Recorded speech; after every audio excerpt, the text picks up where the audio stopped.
Welcome back to this series about orchestrating the music from the game Am Setsuna. This week we'll talk with contributing composer Tomiharu about his arrangement of Endless Crusade. In Am Setsuna, this is actually the character theme for the feisty and spirited spellcaster Eterna.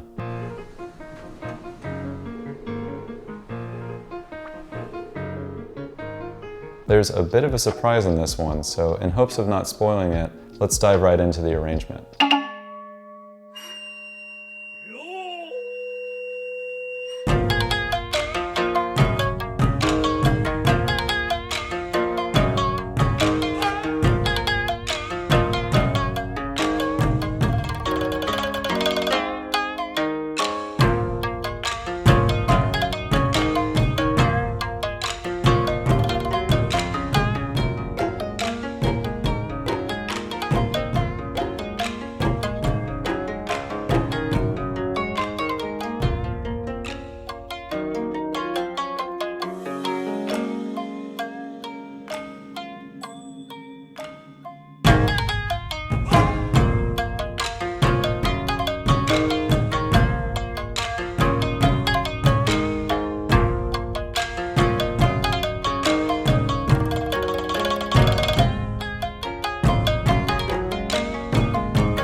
Hey.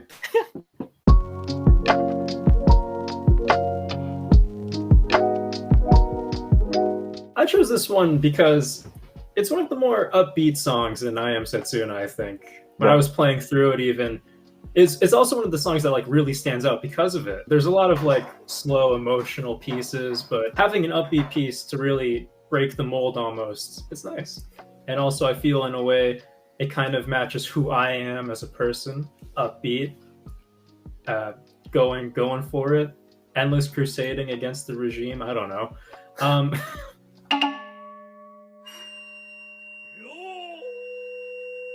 Not every orchestration has to be for an orchestra. It can just be for a different ensemble of instruments than the original piece. It's such an evocative piece. I was like, well, what's more evocative than a theater ensemble? Totally. Japanese bardcore, kabuki bardcore. It's a shamisen and a bass koto, actually.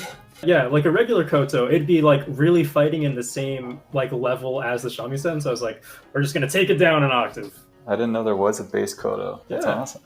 It's like a bunch of like different stringed versions of a koto. It's crazy. Different practices of different styles. It's very in depth, and it's a shame that like Western culture and Western music doesn't really cover the vast history of everything. I'm actually kind of sad. I had a Shakuhachi? It was shakuhachi did not fit in the piece, even for like effects. Just a whee.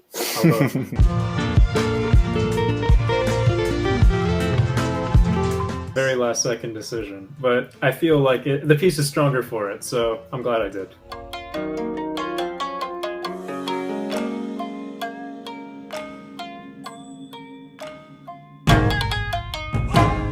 What it felt like to me is that like there's like a Kung Fu Panda and or like Mulan chase scene, and in the middle of that scene something really mystical happens. Yeah.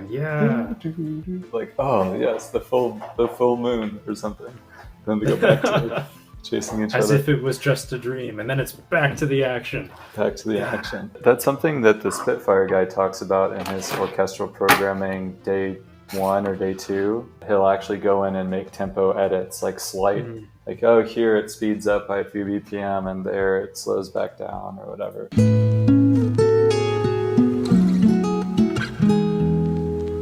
The shamisen and the koto are from Impact Soundworks Koto Nation. So it has a koto, a bass koto, a shamisen. The yo that you heard at the start, and everything, all the percussion was from a VST called Kabuki and No Percussion by Sonica Instruments. I went searching for a Kabuki theater VST. It exists. And now I have it forever. It's gonna be great.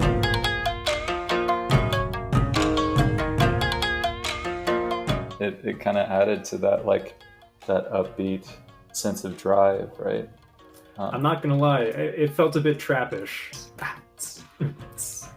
If the shoe fits, wear it. You could have gone a different direction. You could have gone more of a Matsuri, like dum dum dum dum. You developed it in traditional Japanese style, but I feel like if you just swapped out some of the instrumentation, it could be in Kung Fu Panda 4.